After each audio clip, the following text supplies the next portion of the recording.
ನಮಸ್ಕಾರ ವೀಕ್ಷಕರೇ, ನಾನು ಕೃಷಿ ಮಹಾವಿದ್ಯಾಲಯ ಇರುವಕ್ಕಿಯ ವಿದ್ಯಾರ್ಥಿ. ಇವತ್ತು ನಾವು ಹೇಳೋ ಕೊಟ್ಟಿರೋದೇನೆಂದರೆ ಕಸದಿಂದ ರಸ.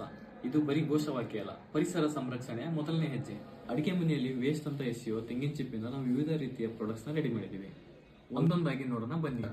ತೆಂಗಿನ ಚಿಪ್ನ ಹೊರಗಡೆ ಪಾರ್ಟ್ನ ನಾವು ಸ್ಕ್ರೇಪ್ ಮಾಡಿದ್ದೀವಿ. ಸ್ಕ್ರೇಪ್ ಮಾಡಿ ವುಡ್ ಆಯಿಲ್ನ ಹಚ್ಚಿದ್ದೀವಿ. ತೆಂಗಿನ ಪೋಷಣಿಗೆ ಕೊಬ್ಬರಿ ಎಣ್ಣೆನ ಹಚ್ಚಿದ್ದೀವಿ. ಫೈನಲ್ ಆಗಿ ನಾವು ಪ್ರೊಸೆಸ್ನ ಮುಗಿಸಿದ ಮೇಲೆ ಈ ತರ ರೆಡಿ ಆಗುತ್ತೆ. ಇದರಿಂದ ನಾವು ಈ ತರ ಚಿಕ್ಕ ಚಿಕ್ಕ ಪಾಟ್ಗಳನ್ನ ರೆಡಿ ಮಾಡ್ಕೋಬಹುದು. ಇದು ಒಂಥರ ಎಸ್ಥೆಟಿಕ್ ಲುಕ್ ಇರುತ್ತೆ, ಮತ್ತೆ ಪ್ಲಾಸ್ಟಿಕ್ ಬಳಕೆಯನ್ನು ಕಮ್ಮಿ ಮಾಡಬಹುದು. ನಾವು ಮನೆಯಲ್ಲಿ ರೆಡಿ ಮಾಡ್ಕೊಳ್ಳೋದ್ರಿಂದ ನಮಗೆ ದುಡ್ಡು ಸಹ ಉಳಿಯುತ್ತದೆ. ಮನೆ ಹೊರಗಡೆ ಡೆಕೋರೇಟಿವ್ ಪರ್ಪಸ್ ಆಗಿ ನಾವು ಈ ತರ ಪಾಟ್ನ ರೆಡಿ ಮಾಡ್ಕೋಬಹುದು.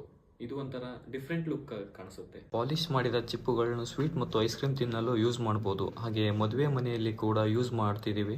ಯಾರಿಗಾದರೂ ಬೇಕಾದಲ್ಲಿ ಸಂಪರ್ಕಿಸಿ. ಹಾಗೂ ಅಂಗಡಿಯಲ್ಲಿ ಸಿಗುವ ವ್ಯಾಕ್ಸ್ ಯೂಸ್ ಮಾಡಿಕೊಂಡು ಕ್ಯಾಂಡಲ್ ಅನ್ನು ರೆಡಿ ಮಾಡ್ಕೊಂಡಿದ್ದೀವಿ. ವೇಸ್ಟ್ ಅಂತ ಎಸೆಯೋ ಕಸನ ಯೂಸ್ ಮಾಡಿಕೊಂಡು ನಾವು ಏನಾದರೂ ಹೊಸದಾಗಿ ಕ್ರಿಯೇಟಿವ್ ಆಗಿ ರೆಡಿ ಮಾಡೋದ್ರಿಂದ ನಾವು ವೇಸ್ಟೇಜಿನ ಖರ್ಚನ್ನು ಉಳಿಸ್ಬೋದು. ನಾವು ಪ್ಲಾಸ್ಟಿಕ್ ಬಳಕೆಯನ್ನು ಕೂಡ ನಿಯಂತ್ರಿಸಬಹುದು.